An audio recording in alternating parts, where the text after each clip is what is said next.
Hello everyone, welcome back to my channel Wangxian and channel fiction with फुजोशी।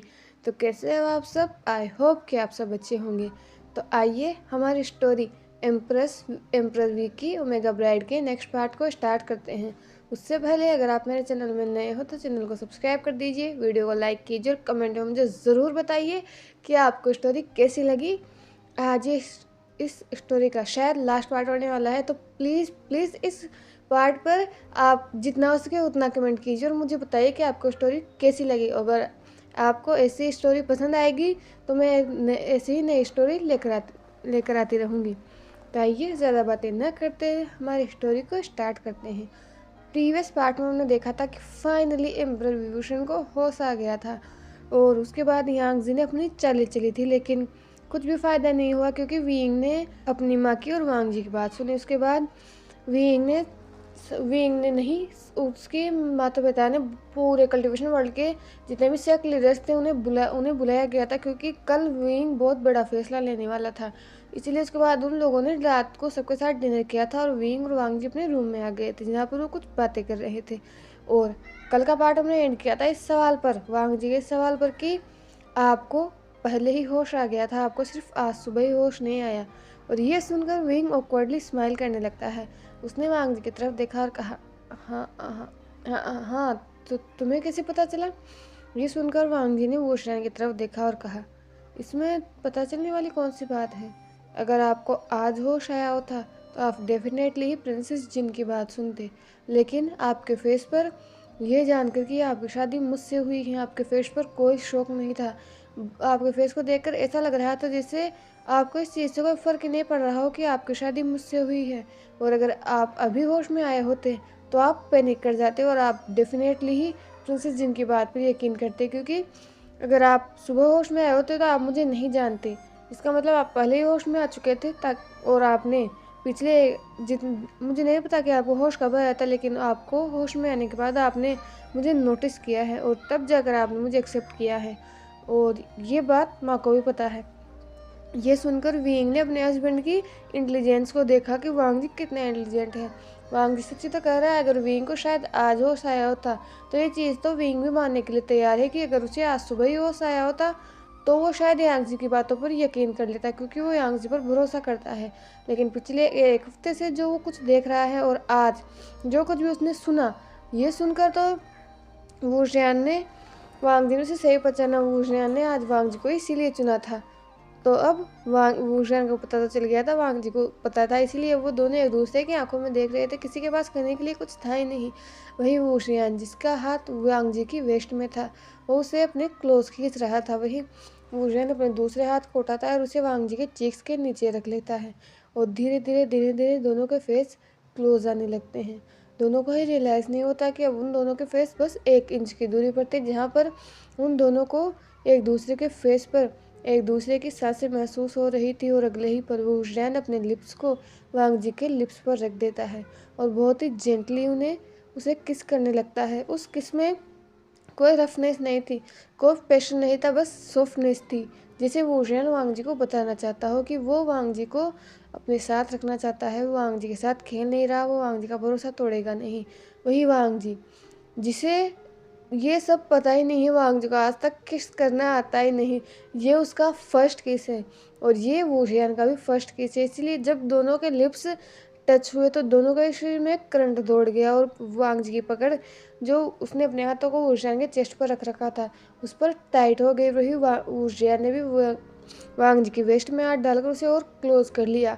लगभग 5 minute तक किस करने के बाद भी जब वूशियान को फील हुआ कि वांग जी उसके किसका रिस्पॉन्स नहीं दे रहा है, वो कुछ मूव ही नहीं कर रहा है, तो वूशियान इरिटेट हो गया। उसने वो वांग जी से अलग हुआ और उसने वांग जी की तरफ देखा और इरिटेशन भरी आवाज़ में कहा, तुम मुझे किस बैक क्यों नहीं कर रहे हो? और वांग जी जो जिसका फेस पहले ही पूरी तरह से रेड हो चुका था, उसकी दिल की धड़कनें बहुत तेज़ बढ़ी हुई थी। उसने जब वूशियान की इस बात को सुना तो उसने अपनी नज़रों को नीचे झुकाते हुए कहा, मुझे नहीं पता कि मुझे क्या करना है। ये सुनकर वूशियान ने वांग जी की तरफ देखा जिसकी नज़रें झुकी हुई थी। वूशियान ने वांग जी के चिन के नीचे अपनी उंगली रखी और उसको अपनी आंखों में दिखाते हुए कहा, तुम्हें किस करना नहीं आता? ये सुनकर वांग जी ने ना में अपना सिर हिलाया। ये तुम्हारा फर्स्ट किस है? वो जैन ने पूछा। ये सुनकर भी वांग जी ने हमें अपना सीने लाया और पता नहीं वो जैन को एक फीलिंग हुई, एक अच्छी सी फीलिंग की वो वांग जी के फर्स्ट किस को वो ले रहा है। और कहीं ना कहीं ये भी विंग का फर्स्ट किस ही था आज तक यांग जी। और उसने बहुत कुछ तो किया है लेकिन विंग ने यांगजू का भी लिप्स पर किस नहीं करने दिया। और वो सब यांगजी के साथ इसीलिए करता था क्योंकि यांगजी ने उसे इमोशनल ब्लैकमेल कर रखा था। वो यांगजी उससे कहती थी कि वो उससे प्यार नहीं करता, वो उसे अट्रैक्टिव नहीं लगती, इसीलिए विंग उसे टच नहीं करता। और इसीलिए विंग को ना चाहते हुए यांगजी को टच करना पड़ता था। लेकिन विंग को कभी उस चीज़ में सेटिस्फेक्शन फील नहीं हुआ या फिर कभी उसे ऐसा फील नहीं हुआ कि उसे खुद यांगजी के पास जाना चाहिए। हर बार यांगजी उसके पास आती थी, लेकिन आज उसे ऐसा लग रहा था जैसे वो वांग जी को अभी के अभी डिवोर कर ले। और वांग जी के वो लिप्स वो जो अभी स्वॉलो हो चुके थे किस करने की वजह से, वो जैन उन्हें और ज़्यादा किस करना चाहता था। इसीलिए उसने तुरंत वो वांग जी के लिप्स के पास गया और उसने उसकी तरफ देखते हुए कहा, बस मेरी लीड को फॉलो करो, जैसे मैं कर रहा हूँ वैसे ही करने की कोशिश करो। ये सुनकर वांग जी इससे पहले कि कुछ सोच पाता फिर से वो जैन अपने लिप्स को उसके लिप्स के ऊपर रख देता है और उसे किस करने लगता है। और इस बात धीरे धीरे वांग जी भी जैसा कि विंग ने कहा था वो अपने लिप्स को धीरे धीरे विंग की तरह ही मूव करने लगता है। और शुरुआत में तो वो किस मेसी था क्योंकि वांग जी को इतनी अच्छी तरह से किस करना नहीं आता, लेकिन धीरे धीरे वो किस इंटेंस हो रहा था। दोनों ही एक दूसरे को जेंटली किस कर रहे थे। उस किस में कोई लस्ट नहीं थी, उस किस में कोई भी जल्दीबाजी नहीं थी। वो बहुत ही एक सॉफ्ट एंड स्लो किस था जिसमें दोनों ही एक दूसरे की फीलिंग्स को पोर कर रहे थे। लगभग 10 मिनट तक किस करने के बाद वांग जी को ब्रीथिंग में प्रॉब्लम हो रही थी, इसलिए वो वुजैन के चेस्ट पर अपने छोटे छोटे फिस्ट से मारने लगता है। वुजैन को भी रियलाइज़ होता है कि वांग जी को ब्रीदिंग में प्रॉब्लम हो रही है, तो वो उसके लिप्स को छोड़ देता है और वांग जी की तरफ देखता है। वांग जी का पूरा फेस रेड हो चुका था, वो गहरी गहरी सांसें ले रहा था। वांग जी को इतना शाय फील हो रहा था कि उसने अपने फेस को वुजैन के चेस्ट में छुपा लिया। और वांग जी के इतने क्यूट बिहेवियर से वो वुजैन के फेस पर एक स्माइल आ गई। उसने वांग जी के फोरहेड पर किस किया और बहुत देर तक वो दोनों एक दूसरे की बाहों में रहते हैं, एक दूसरे की वार्मथ को फील करते रहते हैं। उसके बाद दोनों ही फ्रेशन अप होते हैं। दोनों ही अलग अलग फ्रेशन अप हुए थे। उसके बाद दोनों ही फ्रेशन अप होते हैं और फिर से एक दूसरे को कडल कर कर सो जाते हैं। अब नेक्स्ट मॉर्निंग हो चुकी थी। आज विसेक्ट के लिए कोई किसी त्यौहार से कम नहीं था क्योंकि आज उनके एम्परर होश में आ चुके थे। हालांकि जब से विंग कोमा में गया था तो इस महल में लोग तो रहते थे लेकिन इतनी चहल पहल नहीं होती थी। फिर वांग जी आया और वांग जी भी मिसिस वी को, मिस्टर वी को, सिजुई को खुश रखने की कोशिश करता था ताकि उन्हें एम्परर वी को लेकर ज़्यादा चिंता न हो। इसीलिए थोड़ी सी चहल पहल होती रहती थी। लेकिन कल जब वुजैन को होश आ गया था तो आज पूरा सेक्ट बहुत ज़्यादा खुश था और अपने काम को सभी लोग जल्दी जल्दी कर रहे थे और ज़्यादा उत्साह के साथ कर रहे थे। वहीं लेनवांग जी उन सॉफ्ट सीट्स में बिल्कुल किसी बेबी की तरह बस सो रहा था। वो उन सीट्स में और ज़्यादा स्नगल कर रहा था जैसे किसी वार्मथ को ढूंढने की कोशिश कर रहा हो। आज विसेक्ट का सूरज कुछ अलग ही तरीके से चमक रहा था और उसकी किरणें वांग जी के फेस पर गिर रही थी। पर वांग जी को जब कोई वार्म चीज़ अपने आसपास फील नहीं हुई तो उसने अपनी आंखों को खोला और वो उठकर बेड पर बैठ गया। उसने अपनी नज़रों को चारों तरफ घुमाया लेकिन उसे उसके जंक फूड कहीं नहीं दिखाई दिए। यही सोचकर उसने अपनी नज़रों को चारों तरफ घुमाया और क्यूटली अपनी आंखों को रब करने लगा। वहीं दूसरी तरफ वुजियान जो पहले ही उठ चुका था वो फ्रेशन अप होने के लिए बाथरूम में गया था। जब वो बाथरूम से बाहर आया उसने देखा कि उसका ओमेगा बहुत ही बहुत क्यूट लग रहा है और बेड पर बैठा हुआ है। वांग जी अपनी आंखों को रब कर रहा था और वांग जी के फेस पर एक हल्का सा पाउडर था। वांग जी के बाल पूरी तरीके से बिखरे हुए थे क्योंकि वांग जी ने अपने बालों को टाई कर नहीं सोता। उसने अपने बालों में एक सिंगल हेयर पिन भी नहीं रहने दी, तो इसीलिए उसके बाल पूरी तरह से खुले हुए थे। और वुजियान ने जब ये देखा तो उसे ऐसा लग रहा था जैसे वो अभी जाकर वांग जी को बस हक कर ले, उसके लिप्स पर बहुत ब्रूटली किस करे। लेकिन उसने फिर खुद को कंट्रोल किया। लेकिन फिर उसके फेस पर एक स्मिक आ गया और उसने अपने कदमों को वांग जी की तरफ बढ़ाया।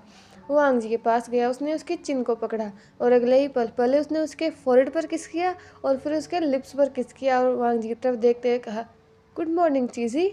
और ये सुनकर वांग जी जो अपनी आंखों को रब कर रहा था उसकी आंखें बड़ी खुल गई। उसने वुजियान की तरफ देखा।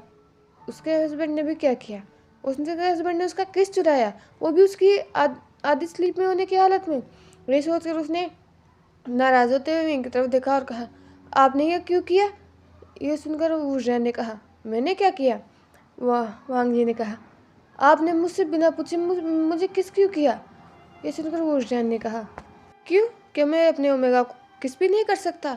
और वैसे भी मेरा ओमेगा भी पिछले 2 महीनों में जब मैं डीप स्लीप में था तो बिना मेरी परमिशन के मुझे किस किया करता था, और मैंने तो तुम्हें अभी किस किया है। तुम तो जब तुम्हारी मर्जी करते थे, जब तुम मेरे लिप्स पर मेरा किस चुरा लेते थे, तो मैंने क्या गलत किया? और ये सुनकर वांग जी पूरे ईयर्स पिंक हो जाते हैं, और वांग जी को इतनी क्यूट हालत में देखकर विंग के फेस पर भी स्माइल आ जाती है। वांग जी के फोरहेड पर किस करता है और कहता है, जाओ तैयार हो जाओ, हमें बाहर जाना है। ये सुनकर वांग जी ने नोट किया और तुरंत बाथरूम में चला गया। वांग जी जब बाथरूम से बाहर आया तो उसने सामने वाला जो सीन देखा, उसे वो सीन बिल्कुल भी पसंद नहीं आया, क्योंकि सामने वुशियान बैठा हुआ था। वुशियान पूरी तरीके से तैयार था, बस कुछ ओमेगा मेट्स उसके बालों को बना रही थी, और यही देखकर वांग जी को अच्छा नहीं लगा। उसे ऐसा लग रहा था कि उसके जंफू के बाल ही ओमेगा लेडीज क्यों बनाएगी, वो है ना यहाँ पर, वो किस लिए है। इसीलिए वो तुरंत ओमेगा लेडीज के पास गया और उसने वो लेडीज जो वुशियान के बालों को कॉम कर रही थी उससे उस कॉम को छीन लिया। और वांग जी का ऐसा बिहेवियर देखकर एक पल के लिए तो वो लेडीज भी चौंक गई, क्योंकि सबको पता है कि वांग जी बहुत पोलाइट है, वो सबके साथ पोलाइटली बिहेव करता है, लेकिन ये बिहेवियर थोड़ा सा रूड था। और वांग जी को भी रियलाइज़ हुआ कि उसने क्या कर दिया है। तो उसने उन लेडीज़ की तरफ देखा और कहा, आई एम सॉरी, बट आपको ये करने की ज़रूरत नहीं है, आप जा सकते हैं यहाँ से, मैं कर दूँगा। ये सुनकर उन लेडीज़ ने वुशियान की तरफ देखा, और वुशियान ने एक बार वांग जी की तरफ देखा और फिर नोट कर दिया, और वो 3-4 लेडीज़ जो वहाँ पर थी वो रूम से बाहर चले गई। वही वांग जी जो वुशियान के पीछे आ गया और उसने वुशियान के बालों को कॉम करना स्टार्ट कर दिया। थोड़ी देर तक कॉम करने के बाद उसने एक बहुत ब्यूटीफुल हाफ बन वुशियान के बालों में बनाया, और वुशियान के उस हेड पीस को वुशियान के बालों में लगा दिया। और वुशियान की जो हेयर स्टाइल थी वो और दिनों से अलग थी, और वो सच में बहुत ज़्यादा हैंडसम लग रहा था। वुशियान ने जब खुद को मिरर में देखा तो उसके फेस पर एक स्माइल आ गई। वही वांग जी, इसका पूरा ध्यान सिर्फ वुशियान के बालों में था, और वुशियान का ध्यान वांग जी पर था। जब वुशियान ने वांग जी के बालों को ठीक से बना दिया तो वुशियान खड़ा हुआ, उसने अपने हाथ को वांग जी की तरफ बढ़ाया और कहा, गोसाजाई, चले। ये सुनकर वांग जी ने नोट किया, और उसके बाद दोनों ही एक दूसरे के हाथ को पकड़ते हैं और उस रूम से बाहर जाने लगते हैं। और दोनों ही पिछली रात की तरह ही अपनी फुल एटीट्यूड में रूम से बाहर जा रहे थे, और जितने भी लोग उन्हें देख रहे थे वो सामने वॉक कर रहे थे। वहीं इंपीरियल हॉल में लगभग सभी सेक्ट्स के लोग बैठे हुए थे, Jin sect, Lan sect, Nie sect, Wen sect and Jiang sect, सभी अपनी अपनी रोज में जहाँ पर उनकी सीटें लगाई गई थी वहाँ पर वो बैठे हुए थे। वहीं और मिस्टर एंड मिसेस भी बैठे हुए थे, और सिजुई भी वही था। वहीं अब एम्परर वी और उनकी एम्प्रेस उस हॉल में एंटर करते हैं। दोनों को ही देखकर कुछ लोग शॉक थे, कुछ लोगों को समझ नहीं आ रहा था कि आखिर हो क्या रहा है, क्योंकि कल रात भी उन्होंने देखा था कि एम्प्रेस जिनयांग जी को आना चाहिए था, नहीं ना कि वांग जी को, लेकिन और यहाँ मैं पर तो वांग वापस जी आ था। गया, आपको कल होश रात में भी आने सबके वाले दिमाग हो। में यही मैं रोज सवाल इस दौड़ से रहा बाहर था, जाता हूँ लेकिन कि जब किसी मैं ने वापस आऊँगा कुछ तो पूछने आपको की होश आ हिम्मत जाएगा, नहीं की, या लेकिन फिर आप तो किसी होश में कोई आने का किसी ने नाम ही क्या नहीं ही ले रहे पूछा, हो। किसी को नहीं पता था। और ये जिन्स के पास तो जाने वाले नहीं थे कोई भी, क्योंकि सभी जिन्स को जानते हैं। हालांकि कल्टीवेशन वर्ल्ड में जिन्स को कुछ ज़्यादा पसंद नहीं किया जाता, लेकिन जिन्स एक वेल्दी सेक्ट है, तो और सबसे बड़ी बात वो वुशियान वुशियान के इन लॉस होने वाले थे, तो कोई भी उनके साथ मैसअप नहीं करना चाहता था, और सब अपने काम से काम रखते थे। लेकिन जब ये सब देख रहे हैं तो सबको शौक लग रहा है, लेकिन वुशियान बिना किसी एक्सप्रेशन के वांग जी के हाथ को पकड़कर हॉल के अंदर जा रहा था। अपनी जगह पर जाने के बाद वुशियान पहले बहुत ही रेस्पेक्टेडली वांग जी को उसके थ्रोन पर बैठाता है, जहाँ पर एक एम्प्रेस को बैठना चाहिए। उसके बाद वो खुद अपनी एक एलिगेंस के साथ अपने थ्रोन पर बैठ जाता है।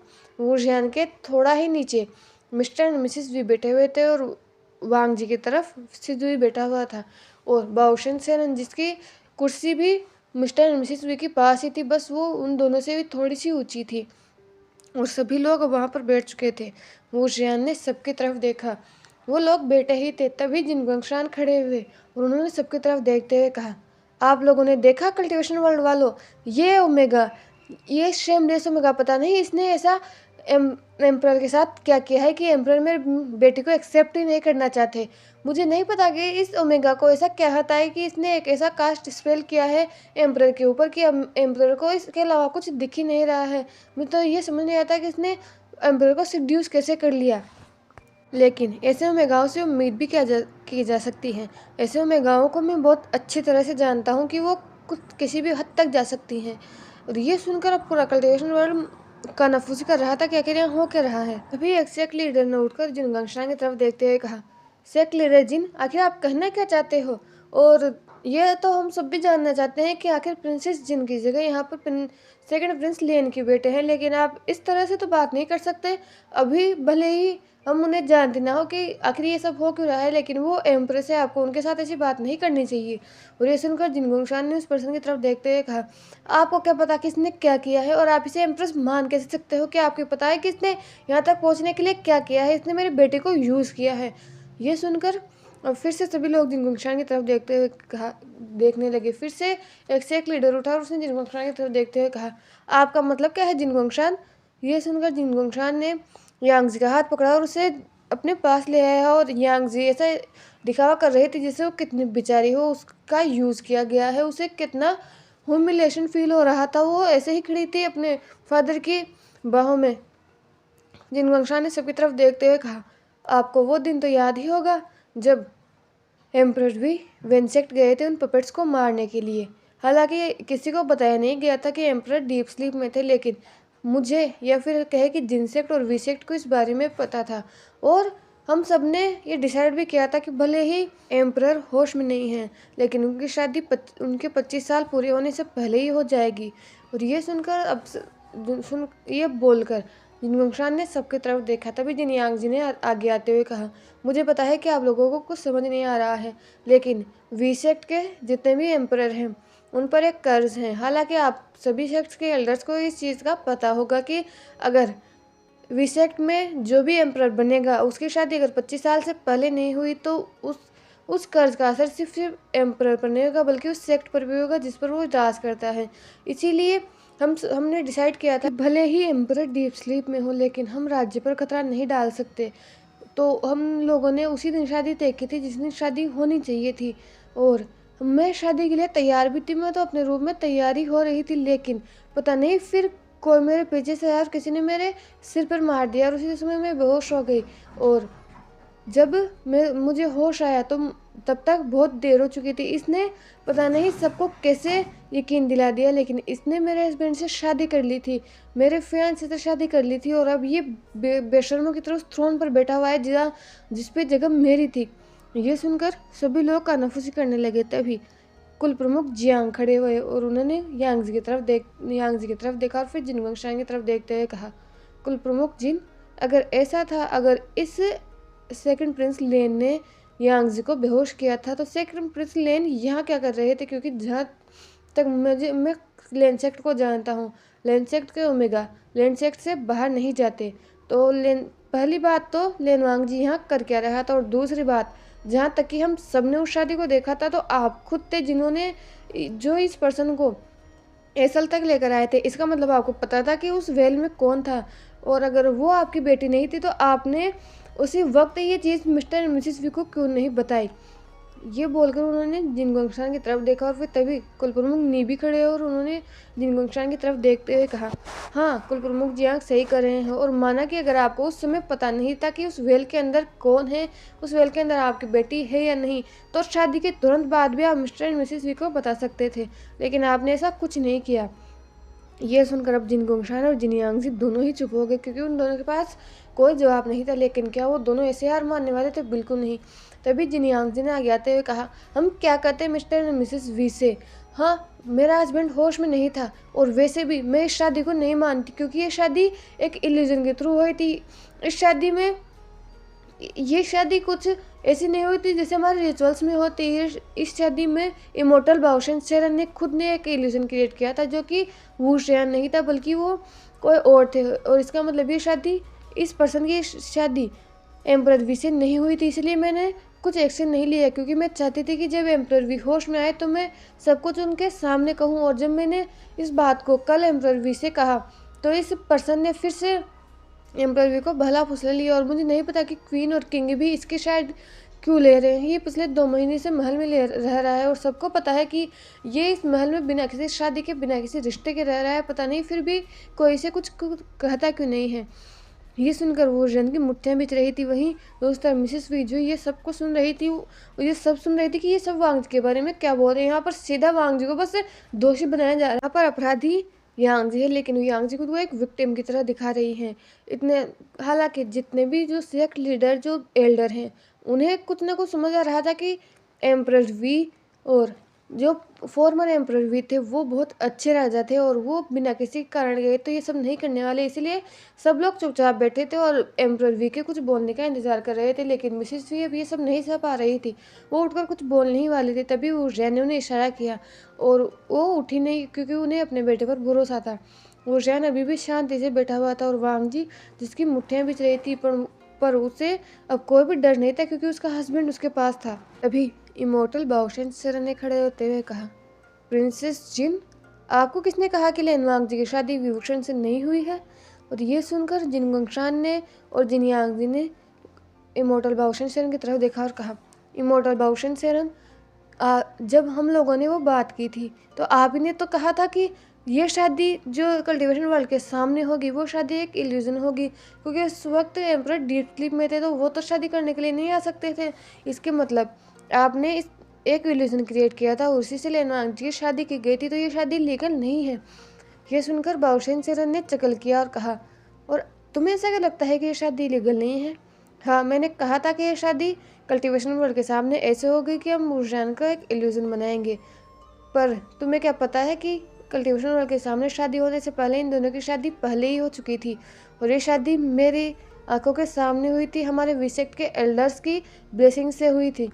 और ये सुनकर तो जैसे यांग जी को झटका लगा था, क्योंकि इस बात का पिछले 2 महीने से उसे कुछ नहीं पता था। उसे सिर्फ इतना पता था कि एक इल्यूजन से वांग जी की शादी करवाई गई थी।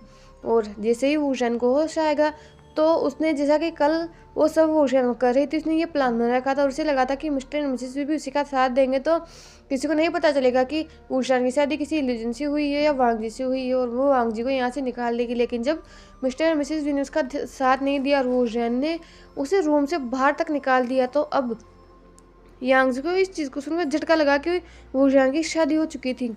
उसने बाओशन सेरन की तरफ देखा और कहा, आप झूठ बोल रही हो। यह सुनकर बाओशन सेरन ने स्मित किया और कहा, ओह, तो प्रिंसेस जिन मेरे सामने एक इमोर्टल को ये कहेगी कि मैं झूठ बोल रही हूँ? लगता है तुम्हें अपनी जान से प्यार नहीं लड़की।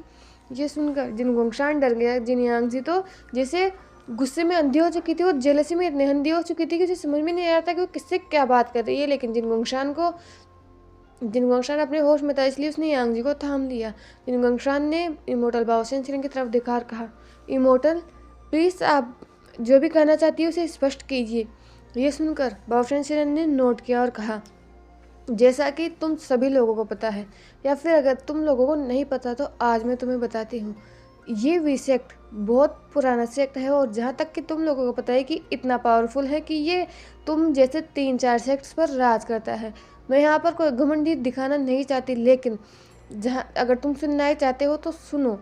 हमारे सेक्ट में जब भी कोई शादी हुई है, आज से लेकर या फिर जब से सेक्ट किसी ने स्टार्ट किया था हमारे एल्डर्स ने, तब से वो सिर्फ एक शादी करते हैं। हमारे सेक्ट में किसी भी एम्परर ने कभी कोई कॉन्क्यूबाइन नहीं रखी, कभी कोई कॉन्सर्ट नहीं रखी। बस वो जिस ओमेगा से प्यार करते हैं उसी ओमेगा से शादी करते हैं और वो शादी हमारे एक रिचुअल के थ्रू होती है, जिससे जिन 2 लोगों की शादी होती है उनकी कलाई पर एक निशान बन जाता है। ये बोलकर उन्होंने वांग जी की तरफ देखा और कहा, वांग जी, अपनी कलाई पर से अपने रोब्स को हटाओ। ये सुनकर वांग जी ने कन्फ्यूजन में बाओशन सेरन की तरफ देखा और फिर विंग की तरफ देखा। विंग ने नोट किया। उसके बाद वांग जी ने अपनी कलाई से अपने रोब को उठाया और ये देखकर वो शौक था। वहाँ पर एक ब्यूटीफुल रेड फिनिक्स बना हुआ था। ये तो आज तक उसने खुद ने नोटिस नहीं किया था कि उसके हाथ पर फिनिक्स बना हुआ है। वहीं दूसरी तरफ बाओशन सेरन ने विंग की तरफ देखा और विंग ने भी नोट किया।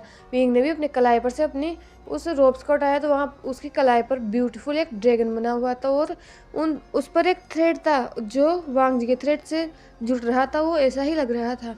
वहीं बाओशन सेरन ने उन दोनों को अपने हाथ को ऊंचा उठाने के लिए कहा और दोनों ने ऐसा ही किया और सभी लोग उस मार्क को देख सकते थे। फिर बाओशन सेरन ने मिस्टर एंड मिसेस वी की तरफ देखा और उन दोनों ने भी अपनी कलाई पर से अपने रोब्स को हटाकर उस मार्क को सबको दिखाया और मिसेस वी के हाथ पर भी बिल्कुल वही मार्क था जो वांग जी के हाथ पर था। मिसेस वी के मार्क का कलर अलग था और वांग जी के मार्क का कलर रेड था। तो बाओशन सेरन ने सबकी तरफ देखते हुए कहा, तो अब आप लोगों को यकीन हो गया। चांगसे की शादी जब चांगसे से हुई थी तो ये जो निशान है वो तुरंत चांगसे सेरन की कलाई पर आ गया था, क्योंकि उस समय वी चांग से अपने होश में था। उसकी मर्जी से शादी हुई थी, लेकिन वो जैन की शादी उसकी मर्जी से नहीं हुई थी, क्योंकि वो डीप स्लीप में था। और इसीलिए अब तक वांग जी के हाथों पर ये फिनिक्स का निशान नहीं था। लेकिन वू जियान को जैसे ही होश आया और उसने वांग जी को अपने ओमेगा के रूप में एक्सेप्ट किया, वांग जी के हाथ पर वो फिनिक्स का निशान आ गया। वही वू जियान के हाथ पर फिनिक्स का निशान तब से था जब से उसकी शादी वांग जी से हुई थी, क्योंकि वांग जी वू जियान को एक्सेप्ट कर चुका था। और ये सुनकर तो अब यांग जी को, जिसे यांग जी के ऊपर आसमान गिर गया हो, उसे कुछ समझ नहीं आ रहा था। लेकिन क्या वो ऐसे ही हार मानने वाली थी? तभी यांग जी ने पागलों की तरह चिल्लाते हुए कहा, पर ये जगह मेरी है, जहाँ पर ये लेनवांग जी बैठा है, ये जगह मेरी है, ये हक मेरा है, इसने मेरा हक छीना है। अब ये सुनकर सभी लोग यांग जी की तरफ ऐसे देख रहे थे जैसे उन्होंने कोई भूत देख लिया हो, क्योंकि अब सबको साफ साफ समझ आ रहा था कि कहीं न कहीं वी फैमिली ने भी वांग जी को एक्सेप्ट कर लिया है। तो आखिर अब यांग जी कौन होती है? लेकिन सबको सिर्फ ये जानना था कि आखिर वांग जी की शादी वी सेक्ट में हुई कैसे। हालांकि सबने वांग जी एक्सेप्ट तो कर लिया था पूरी वी फैमिली ने, लेकिन सब अब ये जानना चाहते थे कि आखिर यांग जी की शादी क्यों नहीं हुई यहाँ पर, और यांग जी की जगह वांग जी की शादी कैसे हो गई। तभी नीहुई सांग खड़ा हुआ और वो अपने फेस को अपने फैन से अपने फेस पर हवा कर रहा था। उसने यांग जी की तरफ देखते हुए कहा, मिस जिन। और ये सुनकर यांग जी ने नीहुई सांग की तरफ देखा। नीहुई सांग ने यांग जी की तरफ देखा और कहा, मिस जिन, क्या आप हमें बताएंगी कि आखिर लेनवांग जी यहाँ क्या कर रहा है? क्योंकि उसकी जगह तो आपको होना चाहिए था ना। और जिस तरह से पूरी वी फैमिली ने लेनवांग जी को एक्सेप्ट कर लिया है, या फिर कहें कि हमारी एम्प्रेस को एक्सेप्ट कर लिया है, इसका मतलब इसमें लेनवांग जी की कोई गलती नहीं है। और ना ही उन्होंने एम्प्रेस को सिड्यूस करने की कोशिश की है, और ना ही उन्होंने कोई डर्टी ट्रिक खेली है जिससे एम्प्रेस भी उससे प्रभावित हुए हैं। क्योंकि हम एम्परर वी को बहुत अच्छी तरह से जानते हैं। एम्परर वी को धोखे और बिट्रेयल से नफरत है।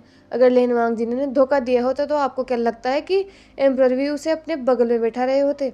और ये सुनकर यांग जी चुप हो गई, क्योंकि उसके पास कोई जवाब नहीं था। उसने वांग जी की इतनी बेइज्जती कर दी थी, लेकिन अब उसके पास कोई जवाब नहीं था न्यू सांग की बातों का। अब एम्परर वी खड़े हुए और उन्होंने सबकी तरफ देखते हुए कहा, आप लोग सभी कंफ्यूज होंगे कि यहाँ हो क्या रहा है। यांग जी लेनवांग जी पर इल्ज़ाम क्यों लगा रही है, और यांग जी की जगह लेनवांग जी मेरे साथ मेरी एम्प्रेस सीट पर क्यों बैठा हुआ है? ये सुनकर सभी लोगों ने अपना सिर नोट किया और जैन ने सबकी तरफ देखा और फिर खासकर यांग जी की तरफ अपने डेथ ग्लेयर से देखते हुए कहा, तो मैं आप सबको बताता हूँ, या फिर कहूँ कि एक कहानी सुनाता हूँ। उसने यांग जी की तरफ देखा और कहा, यांग जी, हमारी शादी बचपन में ही तय हो गई थी, और मुझे इस शादी से कोई ऑब्जेक्शन भी नहीं था, क्योंकि तुम अच्छी थी, तुम मेरे कैपेबल थी, क्योंकि तुम्हें मेरी माँ ने चुना था, और मैं मेरी माँ के फैसले के अगेंस्ट नहीं जा सकता था, और मुझे जाना भी नहीं था, क्योंकि मैं तुम्हें पसंद करता था। प्यार के लिए मैं नहीं कहूँगा कि मैं तुमसे प्यार करता था, क्योंकि वो मैंने तुमसे कभी किया ही नहीं, लेकिन मुझे लगता था कि तुम मुझे अच्छी तरह से समझती हो। मैं तुम्हें बहुत अच्छी तरह से समझता हूँ, लेकिन वो शायद सिर्फ मेरी गलती थी, क्योंकि ना तो मैंने तुम्हें कभी समझा और ना तुमने मुझे कभी समझने की कोशिश की।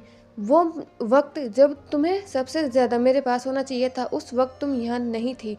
मैं चाहता था, मैंने कभी नहीं सोचा कि मैं तुम्हारी सच्चाई इस कल्टिवेशन वर्ल्ड के सामने लाऊंगा, लेकिन कल तुम्हारी बातों को सुनकर और आज अभी मेरे लेनवांग जी को लेकर तुम्हारी बातों को सुनकर अब तुमने मुझे मजबूर कर दिया है कि मैं तुम्हारी सच्चाई इस कल्टिवेशन वर्ल्ड को बताऊं।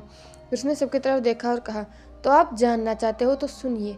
आप लोगों को याद होगा कि जिस दिन मैं वेंसेक्ट गया था, उस दिन उन क्रॉप्स से लड़ते हुए मैं एक डीप स्लीप में चला गया था, क्योंकि उन क्रॉप से निकली उस ब्लैक एनर्जी ने मेरे बॉडी को इफेक्ट किया था, और मेरे बॉडी को उस ब्लैक एनर्जी को यूज़ करने के लिए मेरे कोर को थोड़ा टाइम लगता है। इसीलिए मैं एक डीप स्लीप में था और मेरी बॉडी रेस्ट कर रही थी। मैं तो डीप स्लीप में चला गया था, और वही मेरी शादी यांग जी से तय हो चुकी थी, क्योंकि उस शादी के दूसरे दिन में 25 साल का होने वाला था। तो ये ज़रूरी था कि मेरी शादी हो जाती। और जब मैं डीप स्लीप में था तो मेरी माँ ने यांग जी से ये कहा कि ये शादी तो होगी, लेकिन ये शादी कल्टिवेशन वर्ल्ड के सामने ऐसी होगी जैसा कि अभी इन लोगों ने कहा कि एक इल्यूजन से। लेकिन उससे पहले ये शादी मेरे साथ होगी मेरे रूम में। लेकिन ये बात मेरी माँ ने इन्हें नहीं कहा, क्योंकि उससे पहले ही इन लोगों ने कुछ मेरी माँ से ऐसा कहा जो ना तो मेरी माँ को उम्मीद थी और ना ही मुझे उम्मीद थी। इन लोगों ने कहा कि ये एक ऐसे पर्सन से शादी नहीं करना चाहते जो कोमा पेशेंट हैं, क्योंकि इन्हें इनकी फ्यूचर की चिंता थी। इन्हें भरोसा नहीं था कि मैं कब होश में आने वाला था। तो प्रिंसेस जिन अपना फ्यूचर ख़राब नहीं करना चाहती थी, इसीलिए उन्होंने मुझसे शादी नहीं की। और सिर्फ यही नहीं, आपको ये जानकर हैरानी होगी कि उन्होंने मेरी माँ के सामने एक डील रखी। ये सुनकर सबने वुशियान की तरफ देखा और सबकी आंखों में जैसे एक क्वेश्चन लगता कि आखिर वो डील क्या थी। ये सुनकर वुशियान ने सबकी तरफ देखते हुए कहा, प्रिंसेस जिन ने कहा कि मेरी शादी एक ऐसे ओमेगा से हो जो जब तक मैं होश में नहीं आ जाता वो मेरा ख्याल रखे। वो मेरे ओमेगा होने का नाटक करे, कल्टीवेशन वर्ल्ड के बाद में कल्टीवेशन वर्ल्ड के सामने मुझसे झूठी शादी करे, और जब मैं होश में आ जाऊंगा तो मैं उस ओमेगा को लात मार कर महल से निकाल दूंगा, और फिर जिन यांगसी मेरी वाइफ बन जाएगी और मेरे साथ इस राज्य को संभालेगी। और ये सुनकर अब सभी लोगों में कानाफूसी स्टार्ट हो चुकी थी। सभी लोग डिस्कस्ट में जिन यांगजी की तरफ देख रहे थे कि आखिर कोई ऐसा कैसा कर सकता है। फिर उसने सबकी तरफ देखा और कहा, तो मैं आप लोगों से एक सवाल पूछना चाहता हूँ। आप मुझे बताइए कि मैं एक ऐसे पर्सन का साथ दूँ जो बचपन से मेरे साथ था, जो मुझे बहुत अच्छी तरह से समझता था, जिस पर मैंने विश्वास किया था, उसने मेरा विश्वास तोड़ा, उसने मुझे धोखा दिया, उसने अपने फ़ायदे के लिए मुझे यूज़ किया, और जब मुझे उसकी सबसे ज़्यादा ज़रूरत थी उसने मुझे छोड़ दिया। या फिर मैं एक ऐसे पर्सन का साथ दूँ जिसने यह जानते हुए भी कि जो जिससे वो शादी कर रहा है वो पता नहीं उसे एक्सेप्ट करेगा या नहीं, उसने बिना किसी लालच के मेरा साथ दिया उस वक्त में जब मुझे मिस जिन की सबसे ज़्यादा ज़रूरत थी। उसने बिना किसी लालच के मेरा साथ दिया, ये जानते हुए भी कि जब मुझे होश में आएगा तो मैं उसे इस महल से निकाल सकता हूँ। फिर भी उसने मेरा साथ दिया, उसने अपने मन में कोई लालच नहीं रखा। तो आप बताइए मुझे किसका साथ देना चाहिए।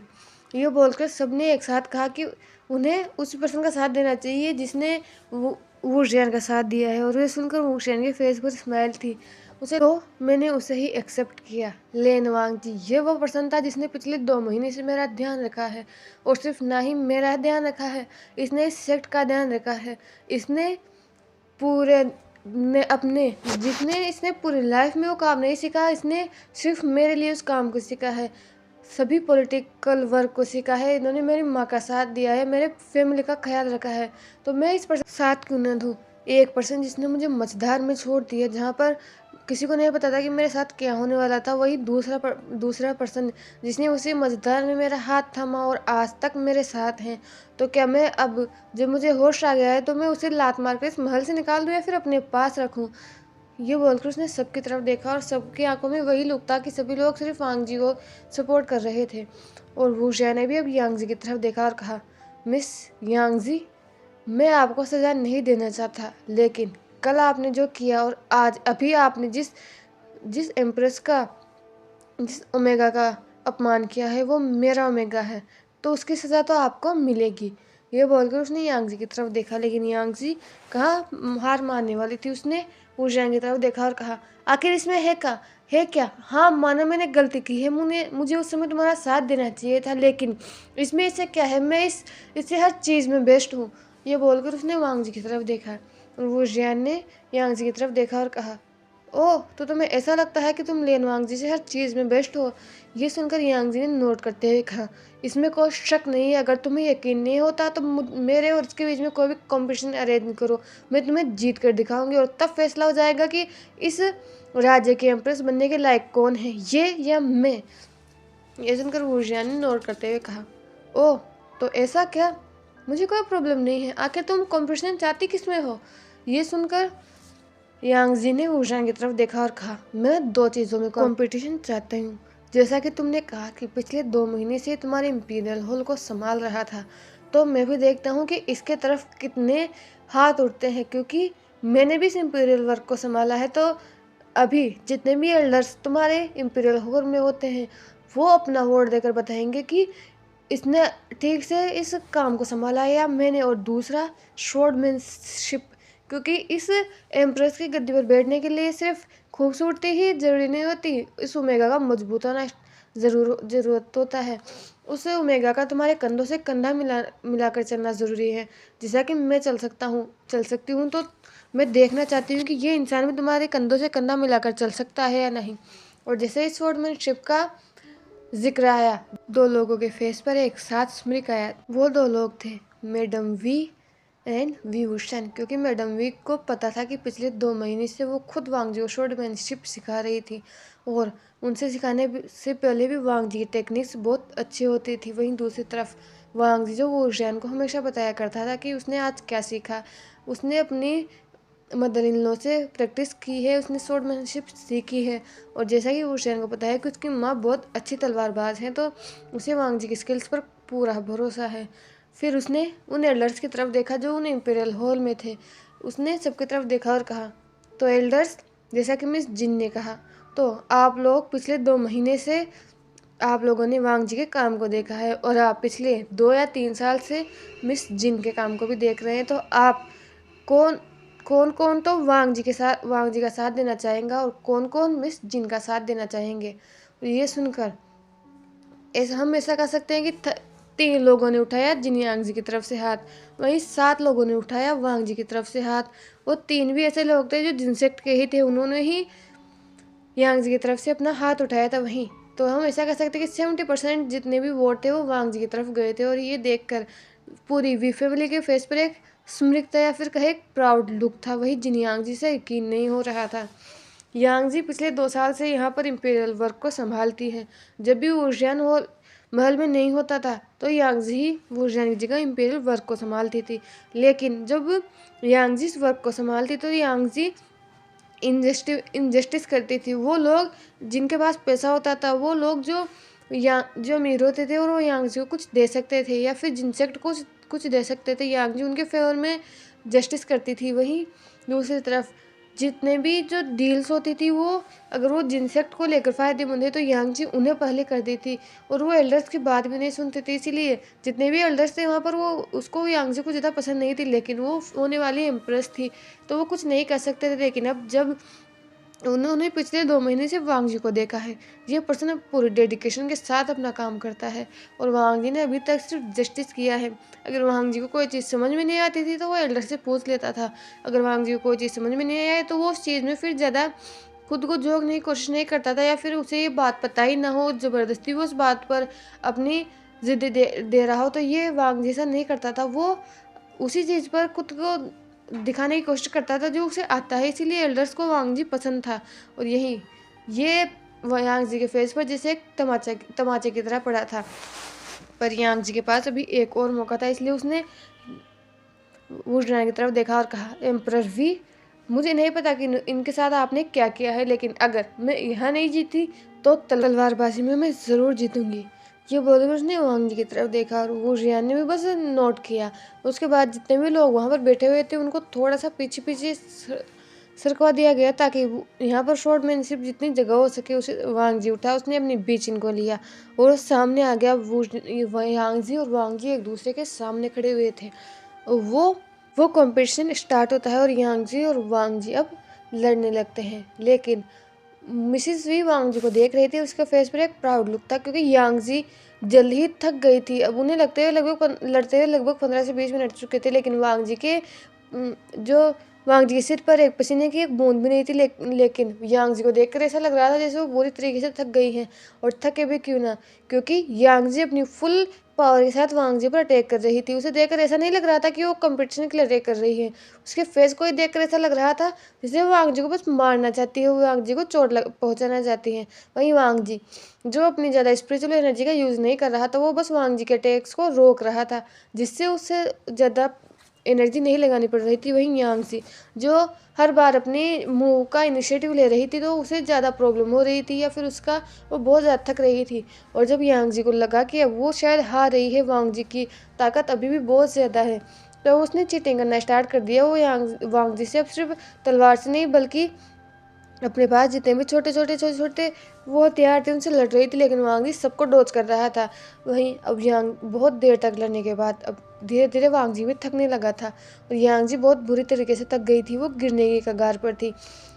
इससे पहले कि गिर पाती उसने एक डायरेक्शन में देखा और अगले ही पल उस डायरेक्शन से लगभग 3 कीले वो वांग जी की तरफ आ रही थी। लेकिन इससे पहले कि वो कीले वांग जी को टच कर पाती, उस वांग जी के सामने उसका हस्बैंड खड़ा था, उसका एम्परर खड़ा हुआ था और एम्परर ने उन तीनों किलों को पकड़ लिया। वहीं दूसरी तरफ वांग जी ने अगले ही पल यांगजी पर एक लास्ट वार किया और यांगजी जमीन पर गिरी हुई थी। उसने फिर वूजियान की तरफ देखा। उसे नहीं समझ आया कि वूजियान वहाँ क्यों खड़ा हुआ है, लेकिन वूजियान घूर कर सामने वाले पर्सन की तरफ देख रहा था, जो और कोई नहीं बल्कि जिशुन था। एम्परर वी ने वांग जी के हाथ को पकड़ा और उसे फिर से उस थ्रोन पर ले गया जहाँ पर वो बैठा हुआ था। वो वहाँ पर खड़ा हुआ और उसने सबकी तरफ देखते हुए कहा, तो अब आप लोगों को यकीन हो गया होगा कि यहाँ पर एम्प्रेस बनने के लायक कौन है।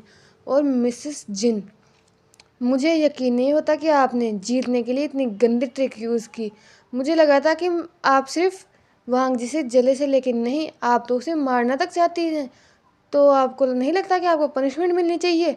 अब की बार वूशियान की आवाज़ सब में बहुत डीप और डार्क थी, जहाँ से सभी लोगों के बड़ी में शिवर दौड़ रही थी। उसने सब सामने की तरफ देखा और कहा, गार्ड्स! और तुरंत ही बहुत सारे गार्ड्स उस हॉल में आ चुके थे और यांगजी और जिनजिशुन को उन लोगों ने पकड़ लिया था। एम्परर वी ने यांगजी और जिनजिशुन की तरफ देखा और कहा, मिस जिन, आपने एम्परर की वाइफ को मारने की कोशिश की है, एम्परर की वाइफ को इंसल्ट करने की कोशिश की है, यहाँ तक कि उनके बारे में बहुत मीन बातें बोली हैं। तो उसके लिए मैं आपको पनिशमेंट देता हूँ कि अगले जब तक मैं नहीं कर देता तब तक आप प्रिजन में रहेगी और आपसे मिलने कोई नहीं जाएगा। आप कोई भी फैमिली मेम्बर आपसे मिलने नहीं जाएगा और जब तक मैं नहीं कर देता तब तक आप उस प्रिजन में रहेगी। ये बोलकर उसने गार्ड्स की तरफ देखा और कहा, दोनों को ले जाओ और जिशुन, तो तुम्हें तो मैं बाद में देखूंगा। ये विंग ने मबल किया था और उसके बाद यांगजी और जिशुन को वहाँ से ले जाया जाता है। यांगजी बहुत बुरी तरीके से चिल्ला रही थी, विंग से माफ़ी मांग रही थी, लेकिन विंग अब बहुत ज़्यादा गुस्से में आ चुका था। उन लोगों ने वांग जी को मारने की कोशिश की थी, वो भी उसकी आंखों के सामने, तो वो इन लोगों को छोड़ कैसे देता। वहीं दूसरी तरफ जिनगोंगशान, जिसने ये सब देख रहा था, उसने वूजियान की तरफ आया और उसने वूजियान को कर्ज करना स्टार्ट कर दिया, मीन बातें बोलना स्टार्ट कर दिया। वो इस चीज़ को भी फिक्र नहीं कर रहा था कि यहाँ पर पूरा कल्टिवेशन वर्ल्ड है जो इस सब तमाशे को देख रहा था। ये सुन और वूजियान, जिसे शायद पहले से ही पता था कि ये सब होने वाला है, इसलिए उसके फेस पर स्मिक था।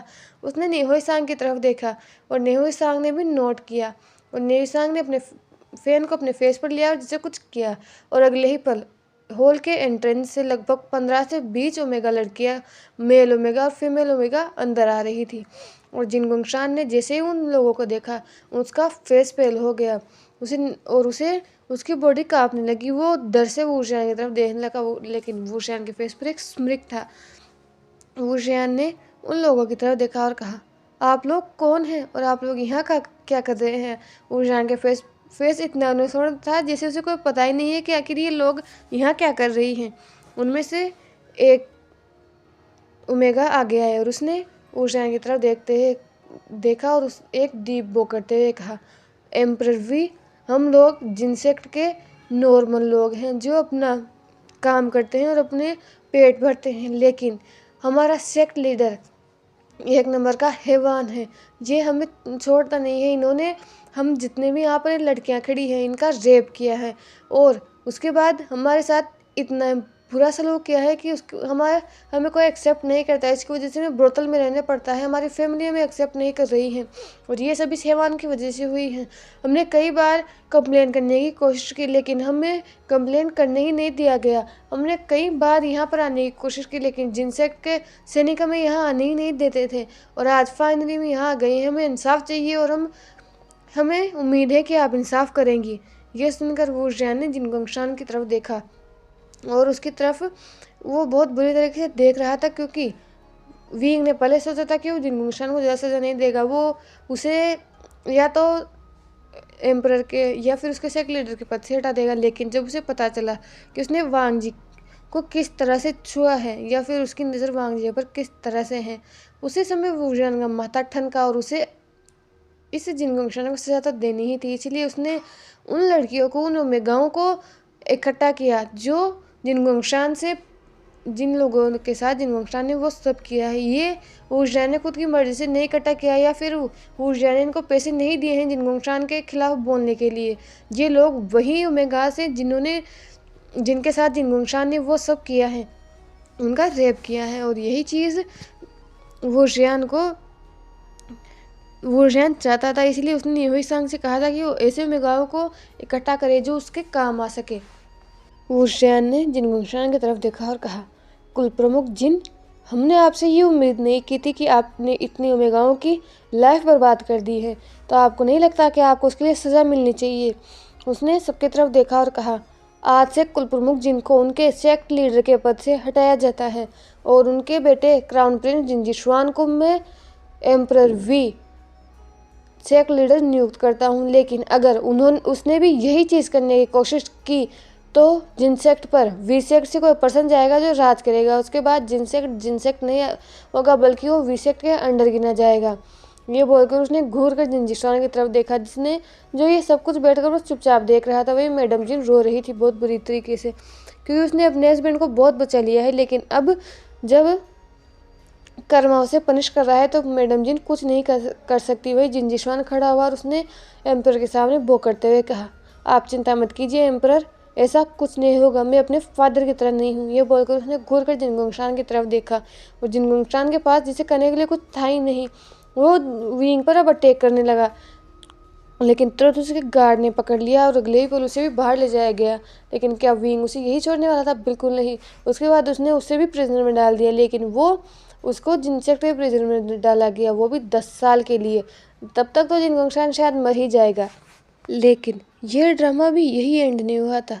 अभी भी कुछ लोग बचे थे जिन्होंने उसकी चीज़ी को परेशान करने की कोशिश की, उसकी ओमेगा को परेशान करने का कोशिश किया। इसीलिए वुरजियान फिर से अपने थ्रोन पर आराम से बैठ गया। वही वांग जी ये सब देख रहा था। उसे कहीं न कहीं पता चल गया था कि वुरजियान ने ये सब उसके लिए किया है। जिनगुंगशान को जितना भी उसने पनिश किया है ये सिर्फ उसकी वजह से उसने किया है, इसीलिए वो अपने हस्बैंड की तरफ एडमायरेशन में देख रहा था। वहीं वुरजियान जो अपने थ्रोन पर बैठ गया था, अब सभी लोग शांति से अपनी जगह पर बैठ गए। किसी के पास करने के लिए कुछ नहीं था। सभी लोगों ने इतना बड़ा ड्रामा अपने सामने देखा था कि धीरे धीरे वो एडजस्ट कर रहे थे इस चीज़ को कि सामने कुछ तो हुआ है, इतना बड़ा ड्रामा हुआ है। हालांकि जिनगुंगशान को कुछ खास सभी लोग पसंद नहीं करते थे, क्योंकि उसका कैरेक्टर कैसा था, उसकी नज़रें कैसी रहती थी उनकी ओमेगाओं पर, ये सभी लोग जानते थे। लेकिन एक तो जिनसेक्ट एक वेल्दी सेक्ट था और सेकंड जिनसेक्ट की जो राजकुमार थी उसकी शादी एम्परर वी से होने जा रही थी, तो वो उसके सामने कुछ बोलने की हिम्मत नहीं करते थे। लेकिन अब जब सब कुछ सच सामने आ गया है और ना ही अब जिन प्रिंसेस जिन एम्प्रेस बनने वाली है, तो किसी ने जिनगुंगशान का साथ दिया नहीं, वो ना ही वो देना चाहते थे। वुरजियान का ध्यान अब लैंसेक्ट पर गया, जो सभी लोग इस तमाशे को देख रहे थे। मंग्या भी चुपचाप वहाँ पर बैठा हुआ था, क्योंकि कहीं ना कहीं उसे रियलाइज़ हो गया था कि अगर वो बीच में बोला तो उसका भी नंबर आ ही जाएगा, क्योंकि आज वुरजियान जिसे सबकी लाइन हाजिर करने में लगा हुआ है। वुरजियान ने लैंसेक्ट की तरफ देखा और कहा, कुल प्रमुख लैन, आपने मेरे ओमेगा के साथ बहुत कुछ किया है। पहले तो आपने फोर्सफुली उसकी शादी करवाई, और आप ये जानते हुए कि वो शादीशुदा है फिर भी आपने उसकी फोर्सफुली शादी करवाने की दोबारा कोशिश की। तो आपको क्या लगा? आपको मेरी माँ ने 10 गाँव दिए थे मेरे ओमेगा के बदले, तो आपको 10 गाँव मुबारक। फिर उसने सबकी तरफ देखा और कहा, आज से जब तक मैं नहीं कह देता तब तक अगर किसी ने लैंसेक्ट के साथ कोई भी किसी भी तरह का व्यापार करने की कोशिश की तो उसे वीसेक्ट का व्रेत झेलना होगा, और वो उसका जितने भी संबंध है वो वीसेक्ट से तोड़ दिए जाएंगे। इसीलिए लैंसेक्ट से व्यापार करने से पहले 100 बार सोचना। और फिर उसने लैंसेक्ट की तरफ देखा और कहा, कल प्रमुख लैन, आपके भाई के बदले आपको जो 10 गाँव मिले हैं, आप उसी में खुश रहिए, क्योंकि आपको दिल में बहुत ज़्यादा लालच आ गया था तो आपने अपने बेटे को ही बेच ही दिया। लेकिन अब आप लोगों को पता चलेगा। और इसके साथ ही विंग ने उस सभा को वही ख़त्म कर दिया था, क्योंकि आज के लिए बहुत ज़्यादा ड्रामा हो चुका था। वुरजियान ने वांग जी के हाथ को पकड़ा और उसे उस सभा से लेकर बाहर चला गया। अब उस सभी ड्रामा को हुए लगभग 1 हफ्ता हो चुका था और वुरजियान को होश में आए हुए भी 2 हफ्ते से ज़्यादा हो चुके थे। वुरजियान ने फिर से अपने एम्परर का पद संभाल लिया था और अब वो अपने ओमेगा के साथ बहुत अच्छी तरीके से रहने लगा था, और सिर्फ रहने ही नहीं लगा था बल्कि वो अपनी लाइफ को जैसे जीने लगा था। इस 1 हफ्ते में सबने वुरजियान का एक ऐसा नया रूप देखा था जो शायद किसी ने उसकी उम्मीद भी नहीं की थी, और सबसे ज़्यादा तो वांग जी। इस बीच में चांग सेन और वांग जी ने एक टीम बना ली थी और वो मिलकर वुशियान को और वी चांग को परेशान किया करते थे। जैसा कि चांग सेन ने पहले दिन ही वांग से वादा लिया था कि वो मिलकर सभी अल्फाओं को परेशान करेंगे, तो वो यही कर रहे थे और उनकी टीम में जिंगे भी शामिल था वहीं। और ये इसी चीज़ से इस महल के जितने भी अल्फा थे वो बहुत बुरी तरीके से परेशान हो रहे थे। और अब अभी सीन कुछ ऐसा था कि वांग जी बीच में खड़ा हुआ था। वांग जी को एक तरफ से चांग सेन खींच रही थी और एक तरफ से वुशियान खींच रहा था। वुशियान के फेस पर एक बहुत बड़ा फ्रॉन था। उसने अपनी माँ की तरफ देखते हुए कहा, माँ आप चाहते क्या हो, आप मेरे ओमेगा को ऐसे नहीं खींच सकती। ये सुनकर मिसिस वी ने वुशियान की तरफ देखा और कहा, यू ब्रेड, अपनी लैंग्वेज पर ध्यान दो। और पहली बात ये तुम्हारा ओमेगा बाद में, ये पहले मेरा बेटा है, मैंने इसे तुम्हारे लिए चुना था, तो ये मेरे साथ जाएगा। ये सुनकर वुशियान ने कहा, मुझे कोई फ़र्क नहीं पड़ता कि आपने इसे मेरे लिए चुना था या नहीं, ये मेरा ओमेगा है, मेरे साथ रहेगा, ये आपके साथ कहीं नहीं जाएगा। ये सुनकर चांग सेन ने कहा, तुम अपनी माँ को चैलेंज कर रहे हो। ये सुनकर वुशियान ने भी अपने एक हाथ को अपने कमर पर रखते हुए कहा, हाँ मैं आपको चैलेंज कर रहा हूँ, वांग जी आपके साथ कहीं नहीं जाएगा। और चांग सेन ने कहा, अगर चला गया तो। विंग ने कहा, नहीं जाएगा। और ये बोलकर वो खींचने लगता है। विंग तो कहता है, माँ छोड़ो ना। और चांग सेन कहता है, बिल्कुल। चांग सेन कहती है, बिल्कुल नहीं, ये मेरे साथ जाएगा। और वही वांग जिसे बेचारे को अब हाथ में दर्द होने लगा था, उसे बहुत देर से ही लोग खींच रहे थे, तभी उसने अपने दोनों हाथों को उठाते हुए कहा, बस। और वो उन दोनों की तरफ देखने लगा। उसने वुशियान की तरफ देखा और कहा, ज़ांगफू, आपने पिछले एक हफ्ते में मुझे एक पल के लिए भी अकेला नहीं छोड़ा है और मैं पिछले एक हफ्ते में माँ से भी नहीं मिल पाया हूँ, तो मुझे आज माँ के साथ जाने दीजिए ना। वो थोड़ी कोई बड़ी चीज़ मांग रही है, लेकिन वो मेरे साथ घूमने तो जाना चाहती है। और ये सुनकर चांग सेन के फेस पर एक बहुत बड़ी वाली स्माइल थी। उसने वांग जी को, इससे पहले कि वुशियान फिर से वांग जी को बोला पूछ सकता, उसने वांग जी के हाथ को पकड़ा और उसे अपने पास खींच लिया और अपने बेटे को बिल्कुल किसी बच्चे की तरह जीभ दिखाने लगी। वही वुशियान जिसने अपने हस्बैंड की तरफ देखा, उसे बिट्रेल फील हो रहा था, उसके हस्बैंड ने उसे धोखा दिया। लेकिन फिर उसके फेस पर एक स्मिक आ गया। उसने अपने कदमों को बढ़ाया और अपने माँ के सामने वो वांग जी के ईयर के पास झुका और कहा, बाबे, मैंने सोचा था कि मैं तुम्हारी पनिशमेंट कम दूंगा, लेकिन तुम घूम कर वापस आओ, तुम्हें अब की बार बहुत बड़ी पनिशमेंट मिलने वाली है। और ये सुनकर वांग जी की पूरा फेस रेड हो गया और उसका दिल बहुत ज़ोर ज़ोर से धड़कने लगा, क्योंकि वो जानता है कि वुशियान की पनिशमेंट क्या होती है। लेकिन इससे पहले कि दोनों ही कुछ सोच पाते, वो चांग सेन वांग जी को खींचते हुए वहाँ से ले गई। एक्चुअली चांग सेन वांग जी के साथ बाजार में जाना चाहती थी, बिल्कुल नॉर्मल कपड़े पहनकर, ताकि कोई उन्हें पहचान न सके, क्योंकि पिछले 2 महीने से उनके महल में बहुत कुछ हो रहा था। इसकी वजह से ना तो चांग सेन ठीक से किसी पर ध्यान दे पाए और ना ही वो कहीं जा पाई, इसलिए वो अपने सन इन लॉ के साथ घूमना चाहती थी, इसलिए वो वांग जी को अपने साथ ले जाना चाहती थी। लेकिन विंग वांग जी को अपने साथ रखना चाहता था। वो एक पल के लिए भी वांग जी को उससे दूर नहीं जाना चाहता था, क्योंकि इस एक हफ्ते में वांग जी और विंग की जो नज़दीकियाँ थी वो और ज़्यादा बढ़ गई थी। फाइनली वांग जी वहाँ से जा चुका था। उस पूरा दिन वांग जी और चांग सेन उस मेले में घूमे। उन्होंने उस बहुत सारे स्ट्रीट फूड टेस्ट किए, अपने फैमिली के लिए बहुत कुछ खरीदा और दोनों मेगाओं ने मिलकर बहुत ज़्यादा फन किया। और अब रात हो चुकी थी, दोनों ने डिनर बार इनमें कर लिया था और दोनों ही वापस महल में आ चुके थे। वांग जी पूरा दिन इतना घुमा, उसने पूरे दिन इतना फन किया कि वो भूल ही गया कि वो वुशियान ने उसे सुबह क्या कहा था।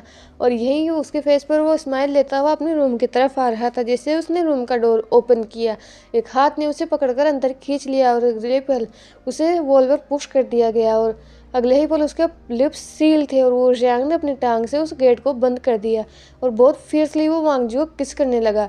वांग जी को समझ ही नहीं आया कि आखिर ये क्या हो रहा है। उसने अपनी आंखों को खोला, सामने वाले पर्सन को देखा कि है कौन, और उसने रिलीफ की ब्रीथ ली, जब ये उसका हस्बैंड ही था। और उसने भी अपने हाथों को विंग की नेक के राउंड ड्रैप कर लिया और वुशियान उसे बहुत फियर्सली किस करने लगा। इस किस में कोई सॉफ्टनेस नहीं थी, कोई जेंटलनेस नहीं थी, ये बस एक रफ किस था जिसे वुशियान वांग जी को पनिश करना चाहता हो। किस करते हुए ही वुशियान वांग जी को बेड की तरफ ले गया और बेड की तरफ जाते जाते वांग जी आउट ऑफ ब्रीथ हो रहा था, उसे सांस लेने में प्रॉब्लम हो रही थी। वो वुशियान को मार रहा था, लेकिन वुशियान जिसे वांग जी को छोड़ना ही नहीं चाहता था। और जब वांग जी को लगा कि अब तो वो बेहोश ही हो जाएगा, तब जाकर वुशियान ने उसे छोड़ा और अगले ही पल वुजियान ने वांग जी को बेड पर पुश कर दिया और इससे पहले कि वांग जी उठ पाता संभल पाता, वुजियान वांग जी के ऊपर आ गया। उसने वांग जी के दोनों हाथों को उसके सिर के ऊपर पकड़ लिया और फिर से उसे किस करने लगा। और वुजियान ने भी वांग जी ने भी होल हार्टेडली उस किस को एक्सेप्ट किया और अभी वुजियान को फिर से किस करने लगा। लगभग 10 मिनट तक ब्रेथलेसली किस करने के बाद वुजियान ने वांग जी की आंखों में देखा और घड़ी घड़ी सांसें लेते हुए कहा, मैंने तुम्हें मिस किया चीज़ी। ये सुनकर वांग जी के फेस पर एक स्माइल आ गई।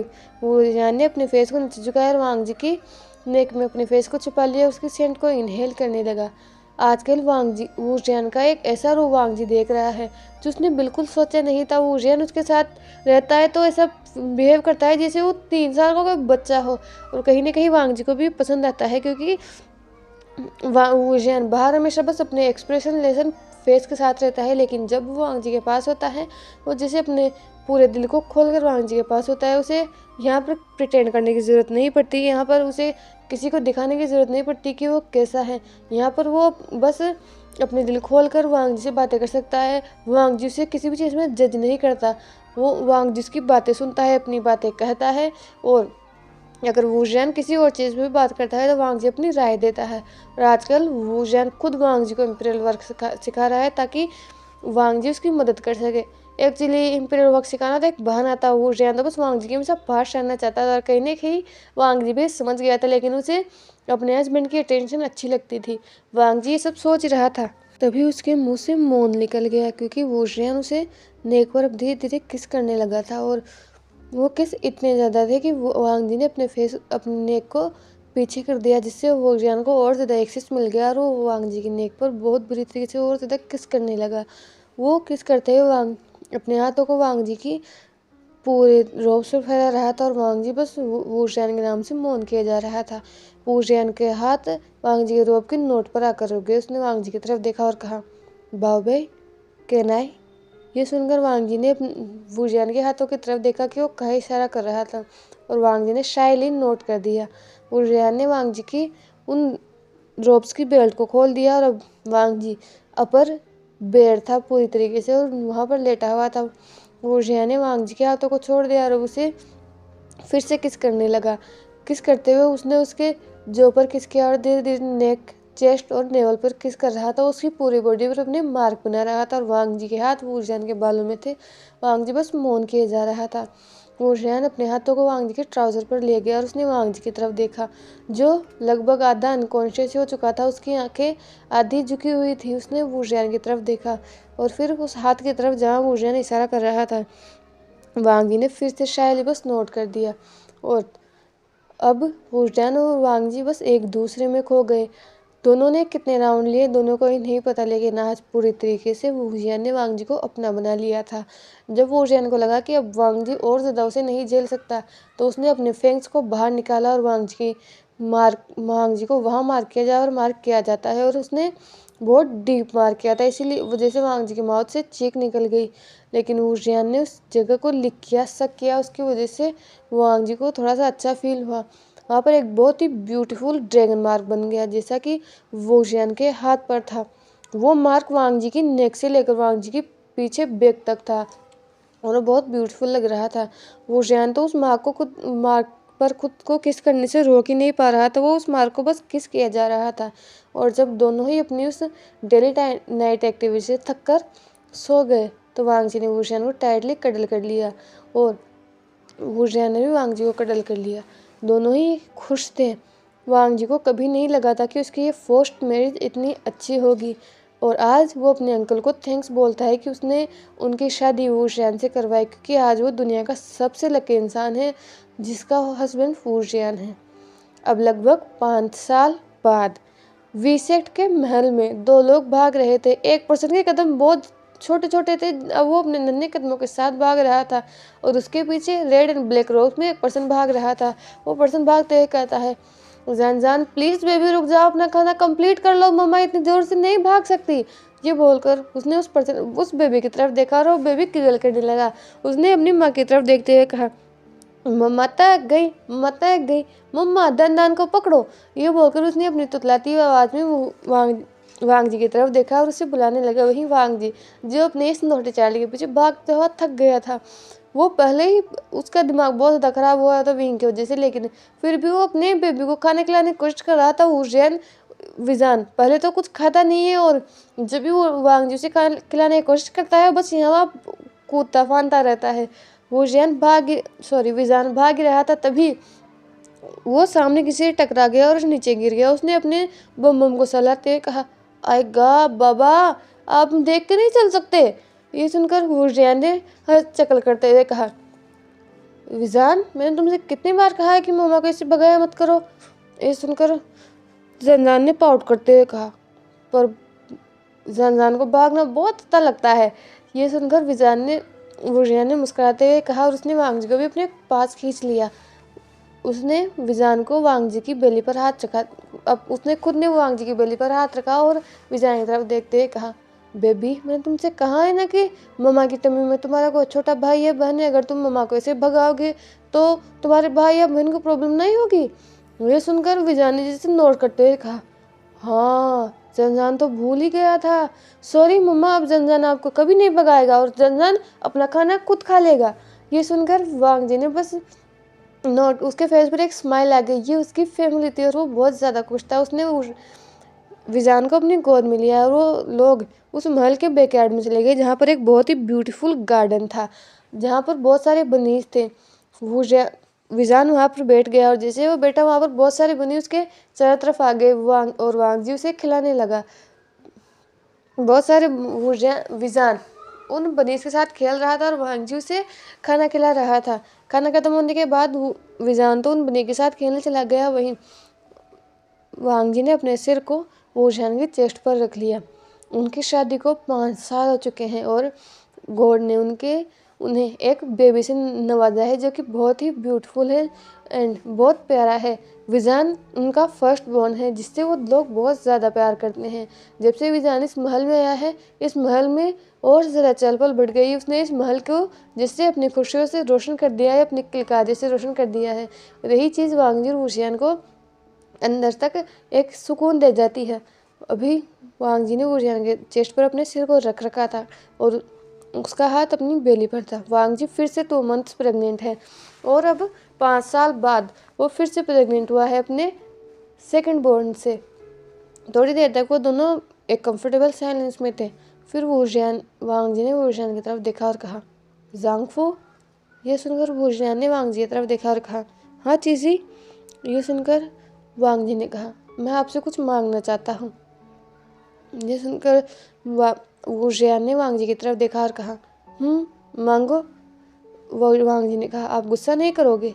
ये सुनकर वुजियान ने कहा, मैं गुस्सा क्यों करूँगा, तुम मांगो तो सही। ये सुनकर वांग जी ने नोट किया और उसने बहुत ही धीमी आवाज़ में कहा, आप अब प्रिंसेस जिन को फ्री नहीं कर सकते। ये सुनकर वुजियान ने वांग जी की तरफ बिना देखे ही कहा, वांग जी, हमने इस बारे में पहले भी बात की है कि मैं उसे फ्री नहीं करने वाला। उसने तुम्हारे साथ जो कुछ भी किया उसकी सज़ा अभी तक पूरी नहीं हुई है।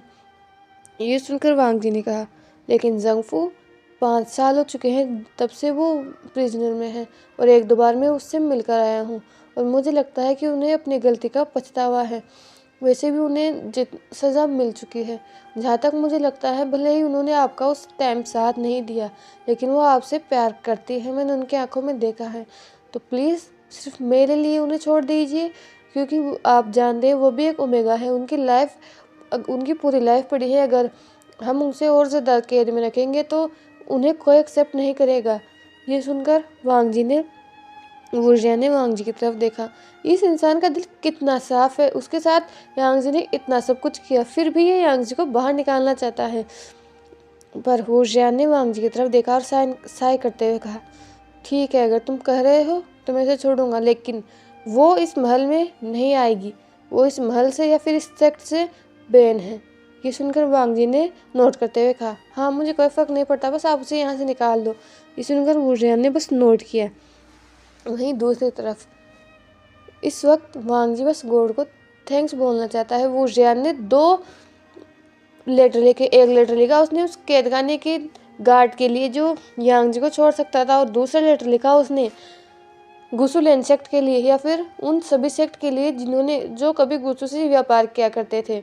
गुस्सू पिछले 5 साल से गरीबी में जी रहा है, क्योंकि उन 10 गाँवों से गुस्सू को ज़्यादा प्रॉफिट नहीं होता था, क्योंकि वो गाँव ही कुछ ऐसे थे कि उनमें ना तो ज़्यादा खेती हुआ करती थी। उन गाँवों में बस कुछ छोटे छोटे बिजनेसमैन रहते थे जो जो जो कुछ भी बनाते थे वो, और उससे जितना भी उनकी कमाई होती थी वो उनकी फैमिली के लिए रह जाती थी। इसीलिए लैंडसेक्ट को देने के पास उनके लिए कुछ नहीं था, और इसीलिए पिछले 5 साल से लैंडसेक्ट बहुत बड़ा लॉस झेल रहा है। कोई भी कल्टिवेशन वर्ल्ड वाले उसकी मदद करने के लिए तैयार नहीं है, क्योंकि वुश जैन ने उन्हें मना किया था। लेकिन अब 5 साल हो चुके थे और वुश जैन ने भी, अगर वांग जी यांग जी को माफ़ कर सकता है तो लैंडसेक्ट वांग जी की फैमिली है। तो वुश जैन ने भी सबको एक एक लेटर दिया और कहा कि अब लैंडसेक्ट के साथ वो अपना बिजनेस कर सकते हैं। और लगभग 7 महीने बाद वांग जी ने फिर से एक बेबी को बर्थ दिया, और अब की बार वो बेबी ओमेगा था। विजान एक अल्फा था, एक डोमिनेटिंग अल्फा। वहीं उन्होंने अपने सेकंड ओमेगा बेबी का नाम शिनयून रखा था, जो कि एक मेल ओमेगा था, और वो सच में बहुत ज़्यादा क्यूट था। विजान ने जब पहली बार अपने छोटे भाई को देखा तो उसके अंदर जैसे एक पॉजिटिवनेस अपने आप ही पैदा हो गई। उसने अपने भाई की छोटी सी उंगली को अपने हाथ में पकड़ते हुए कहा, ममा बाबा। विजान अपने भाई को, अपने यूनियन को अपनी जान देकर भी प्रोटेक्ट करेगा।